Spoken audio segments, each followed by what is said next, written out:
Hello, Last Shelter friends and family. My name is Austin. I go by Ice Creamy and or Joke in the game. My earlier name was Joke. Thank you for tuning into this video. In this video today, I just wanted to kind of break down Last Shelter. I wanted to take you on a tour of my base, show you some of the menus, some of the buildings, talk about some of the technology. It's all going to be rough. At the end of this, you may think I'm a noob. You may think I haven't provided some sort of value. Why are you making videos? However, this is how I learned. I watched a ton of videos. I learned from a ton of really great people, and I made it my goal now to try and help 1,000 people. So if you get any enjoyment out of this video whatsoever, I hope that you can help me by liking and or subscribing to my channel to come out with future videos so that I can keep doing this and keep helping. I just want to spread what little knowledge I may have of this game so that it may help others. So thank you for tuning in. All right, so as you can see, I'm currently level 25 base. I have T9 vehicles, I have T9 shooters, and I'm working on T9 fighters, although I pretty much put that on the back burner because I don't have any good fighter heroes. So it doesn't really make sense for me to go ahead and finish this, because advanced tech, elite military, and master city defense are pretty much really overpowering. So I tend to focus there so that what I do have is going to be more powerful anyways. Coming back out here, you have some important things to note, like your shortcuts. To the left, top left of the screen, it will show you your population. You have your middle menu here that brings up all of your information, your name, your power, units defeated, and then some other basic stats that you'll want to keep note of eventually. Walking through mine, my power is a 19. Power is always an accumulation of your troop power, your building power, and your technology power. So it's just a big accumulation number. You'll see frequently that people have a buttload of power, 50, 60, 100 million. Doesn't always mean they're the strongest. They just typically have a lot of troops. However, test your luck at your own fate. Scroll down here.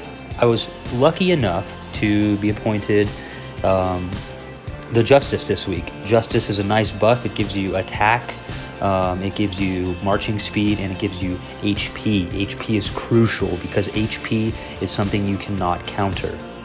We'll talk about that in another video. Scrolling down here, technology power, that's where I put a ton of focus. I'm at 5.1 million, building power 1.5 million.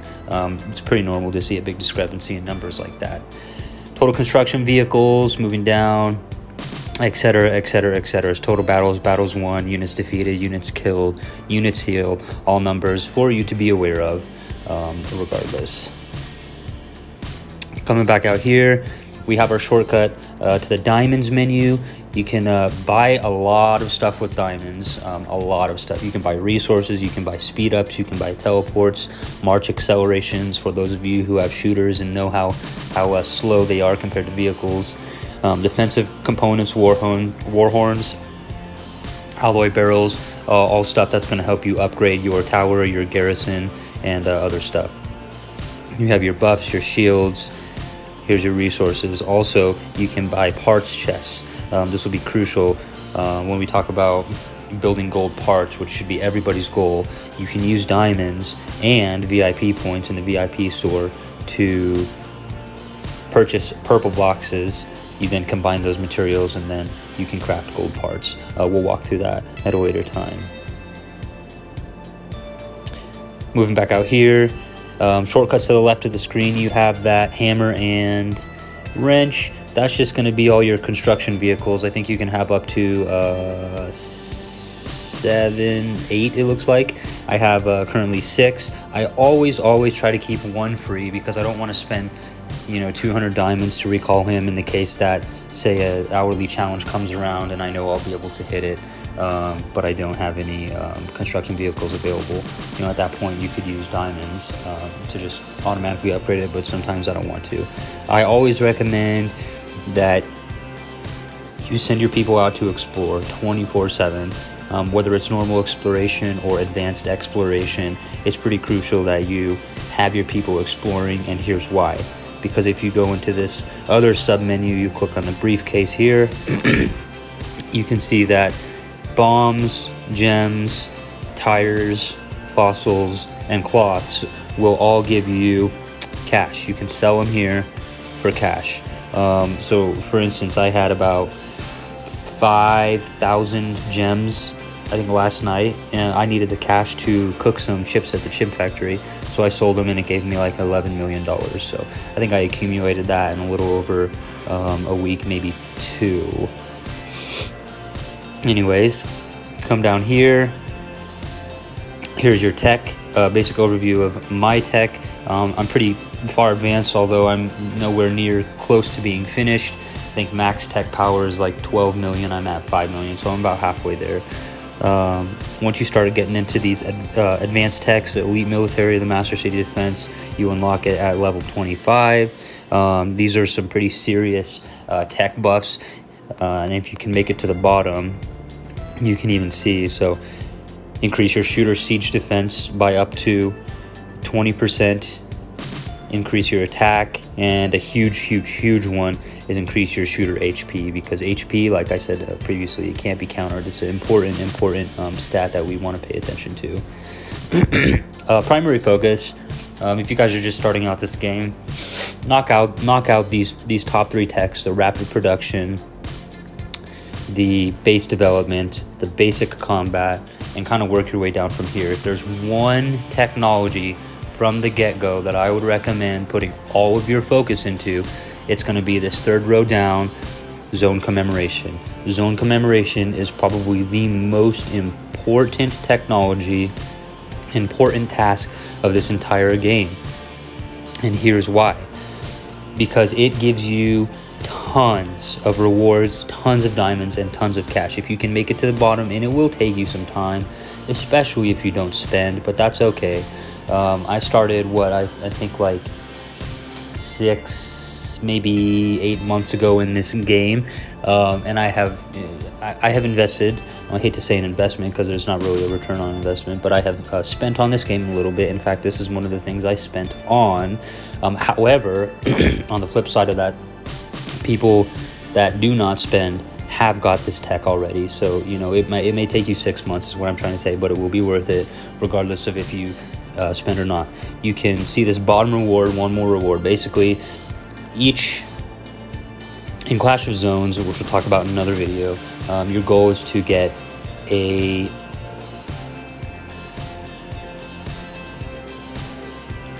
So basically in Clash of Zones, which we'll talk about in another video, your goal is to go ahead and try to get all your reward boxes from this event, and each event changes every day.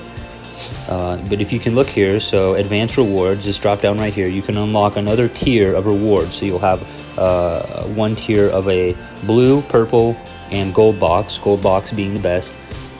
Once you unlock this, you unlock another level, so 4, 5, and 6. Now you can get a total of 6 boxes every day.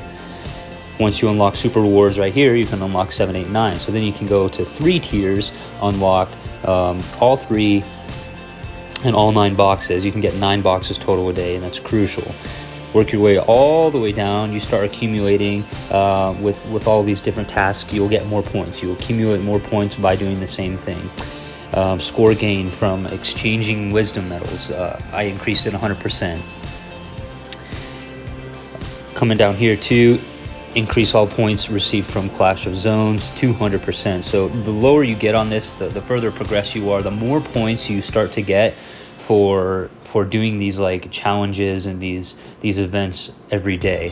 And that's good because it will help you get to your 9th box very, very, very fast.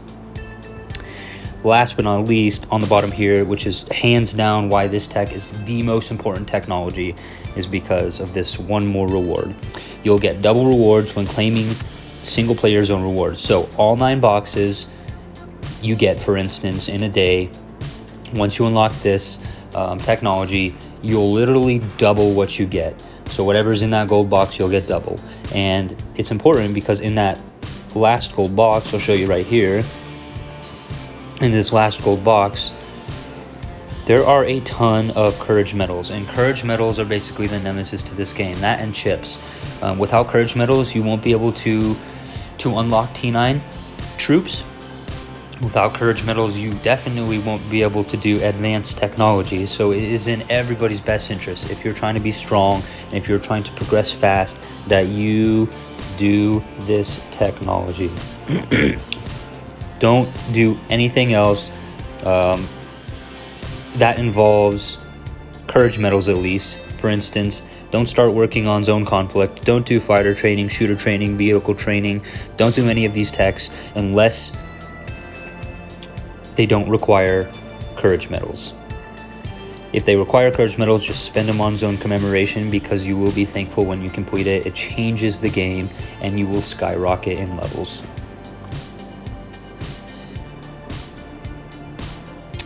Coming back out here to some of this other technology, most of it's pretty straightforward. The top 3 rows are pretty straightforward. Knock everything out as you can with the focus 100%. As far as using courage medals goes on zone commemoration. Zone commemoration requires a bunch of courage medals, so anything you do get from your daily Clash of Zones boxes, I highly recommend you invest them into zone commemoration. Otherwise, the way I learned was to just attack it one row at a time. So I did rapid production first, which allows you to rapid produce. Basically, you instantly gain a small amount of resources, depending on what resource you choose to rapid produce. In your base, here's an example. You'll have farms, you'll have lumber mills. You can rapid produce these after that technology at 100%, and it will give you a small amount. It doesn't make or break anything, but however, it does give you a little bit more than you had before, so that's always a plus. Base development, very small. It helps you increase the incomes of some of these things, so how much your farms are producing, or how much your refineries are producing, etc., etc. Basic combat, pretty straightforward as well. It helps you be able to promote different units, etc., etc. Important to note too, you always want to make sure your APCs are on their way to be developed as well, because this is going to help them become faster, march faster. It's going to help them be stronger. There's your increased marching speed there with your cross-country tire. Also, it's going to help increase your durability recover speed. So you'll learn real quick in this game that durability is like gold, and when you start Doomsday, durability gets used up very quickly, and it's kind of always a fight. You're kind of waiting hours and hours just so you can go claim tiles when you've exhausted all of your durability. So it's important that these are maxed, because you want your durability to increase so that you can continue to take tiles or attack your farms for resources, whatever you do. So we knocked it out. I knocked mine out. Rapid production, base development, basic combat. Worked onto the second row right here. Did the APCs. Note that medical advancements, which has everything to do with your hospitals, how much they can carry, how fast they heal, etc. This needs to be done 100% in order for you to unlock certain technologies, like max zone commemoration. You needed 100% max on medical advancements in order to complete that. Basic military, look at that, it's pretty straightforward. I don't want to cover all 100% of these techs, although maybe I will in another video, but I don't want to spend the whole video talking just about technology. However, technology is important, and the higher your technology, the stronger you're going to be. So making our way back here, I do want to talk about a couple more things. So troops, buildings, we talked about exploring, donating, and some of these menus, as well as heroes. First thing we can attack is troops. So and obviously everybody's positioning is going to be a little bit different, but if you can come over here to mine, you can see I have my shooting range, my vehicle factory, and my fighter camp here. If you click into it, you click train. These are where you can train all your units. This is your army. The bigger, the better. These are all your different tier of units. When you first start, you'll have tier 1 units. Shortly after, you'll have tier 2, tier 3, 4, 5, etc., etc. You unlock T8, which is your veteran shooters, at base level 22. You unlock your sharpshooters at base level 19. Same for the other vehicles and or fighters. Important to note here, and definitely take note of this, the different units have different strengths and different weaknesses, and in this top right corner, this information button, it will tell you all about them. So I'm running Rangers right now, T9 shooters, which are very strong. Let's take a look at them. It'll show you your attack, your defense, your HP, combat power, marching speed, load, and food cost. It's going to be different though for vehicles, and it's going to be different for fighters. In fact, something to note, shooters will typically always beat vehicles. Vehicles will typically always beat fighters. Fighters will typically always beat shooters. And however, it can be a little bit a gray, because if I have T9 shooters and they have T8 fighters, I'm gonna win. So having said that, I'm talking about more on a level of everything's kind of balanced. So say in a battle I'm running T9 shooters and my enemy is running T9 fighters. They have better resistance. Shooters are kind of weak to them, and they'll probably win. If we have the same parts, the same kind of level of heroes, etc., just know that.